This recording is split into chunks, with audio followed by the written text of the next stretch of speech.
Welcome students to my channel Genius Peace. Remember in our previous video we have talked about respiration in animals. Introduction part we have discussed the terms breathing, respiration, what is the difference between breathing and respiration, and about the human respiratory system. So today I will discuss breathing in detail. What is exhalation and inhalation, how it occurs or how do we breathe, and what is breathing rate. So let us see what is breathing rate. The number of time a person breathe in a minute. एक मिनट में कोई भी person कितने time breathe करता है, that is the breathing rate. और अगर जो वन ब्रीथ होती है हमारी, one breath is equal to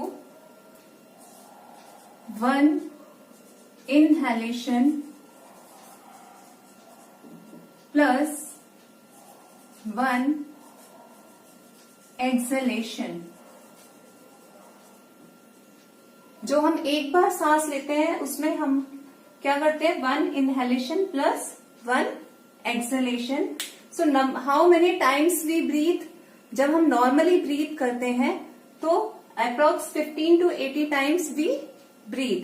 but when we do heavy exercise, what happens when we do heavy exercise और वी डू रनिंग, क्या होता है, हमारी ब्रीदिंग रेट क्या होता है, फास्ट हो जाता है.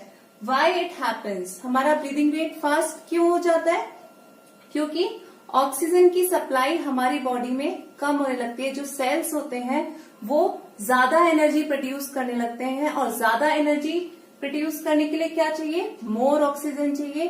तो हमारा ब्रीदिंग रेट भी क्या हो जाता है, इंक्रीज हो जाता है. और वो इंक्रीज इसीलिए होता है so that we can intake more oxygen, we can intake more oxygen. इसीलिए हमारा जो ब्रीदिंग रेट होता है वो during heavy exercise breathing rate increases 25 times per minute. जो नॉर्मल ब्रीदिंग रेट है उससे 25 टाइम्स पर मिनट हमारा ब्रीदिंग रेट जो है वो इंक्रीज होता है अगर हम कोई हैवी एक्सरसाइज कर रहे हैं, रनिंग कर रहे हैं. इसीलिए क्या होता है, जब भी आपने देखा होगा स्पोर्ट्स होते हैं और जो स्पोर्ट्समैन होते हैं वो रेस अगर लगा रहे हैं तो जब वो अपने एंड पॉइंट पर रीच करते हैं तो उन्हें सडनली क्या दिया जाता है, ग्लूकोज दिया जाता है, so that they get normal.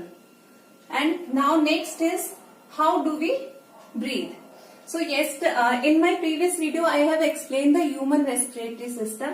Let us see this in detail. What happens, inside our nose there are two holes present called nostrils, जहां से हम breathe in करते हैं, inhalation करते हैं. And after that when we breathe air, which air goes inside our body? Oxygen goes inside our body. But what happens when we breathe air?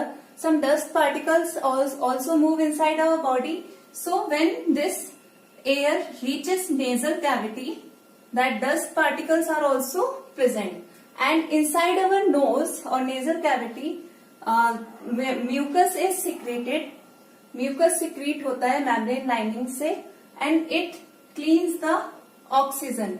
Oxygen में जितने भी डस्ट पार्टिकल्स होते हैं वो हमारे नेजल कैविटी में ही ट्रैप हो जाते हैं.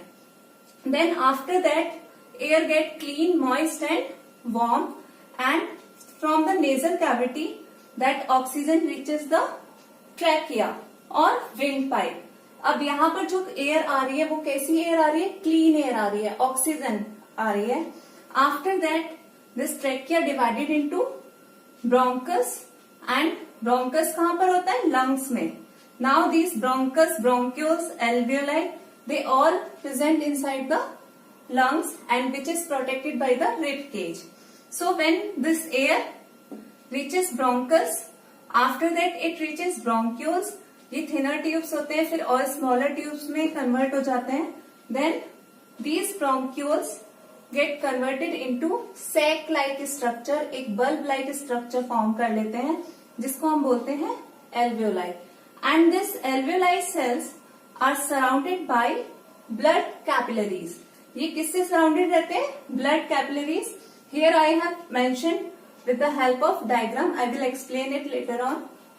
So these alveoli cells surrounded by blood capillaries, and from there this oxygen get combines with the blood. मैंने आपको बताया था ऑक्सीजन की जो एफिनिटी होती है ब्लड से कंबाइन होने की वो बहुत ज्यादा होती है, क्योंकि जब हम ऑक्सीजन इनहेल कर रहे हैं तो ज्यादा अमाउंट में ऑक्सीजन इनहेल करते हैं as compare to exhalation of CO2.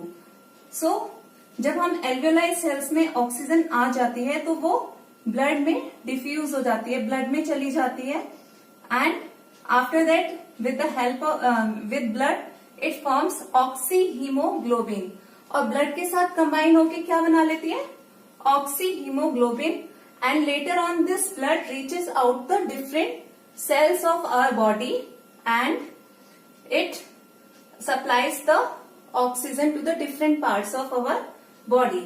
And similarly this blood also consists of blood also and takes carbon dioxide with it, and this carbon dioxide is carried by the blood. It is produced by the breakdown of food during respiration. हमने ये भी पढ़ा था कि हमारी body के अंदर जब फूड का ब्रेकडाउन होता है, जब रेस्पिरेशन होता है, इंटरनल रेस्पिरेशन होता है, तो कार्बन डाइऑक्साइड प्रोड्यूस होती है. तो जब ये ब्लड कैपिलरीज एल्वियोलाई के चारों तरफ सराउंडेड होती हैं तो ये क्या करती हैं, these blood capillaries collect the oxygen and diffuses the CO2 inside the alveoli, and ये जो प्रोसेस है सारा रिवर्स हो जाता है कार्बन डाइऑक्साइड के लिए.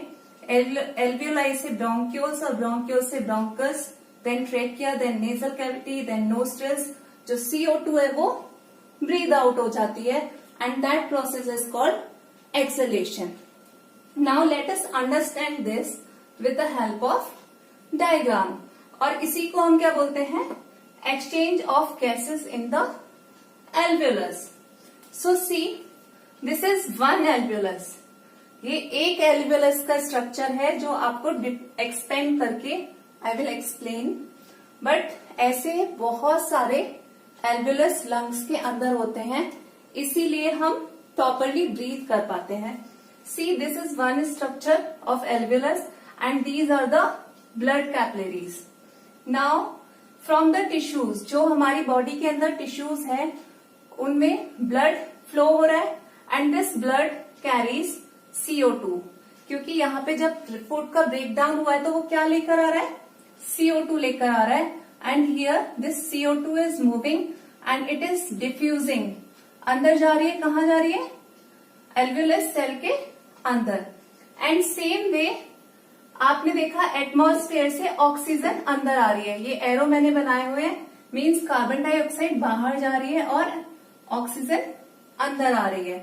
So when this CO2 diffuses inside the alveoli cell, same time oxygen diffuses inside the blood capillaries, and from the alveolus this blood carries oxygen.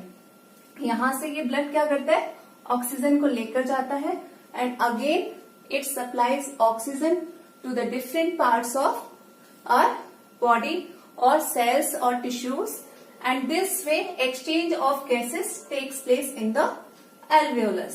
So this is about the how inhalation and exhalation takes place. Now in our next video we will discuss about the internal respiration. Thank you kids.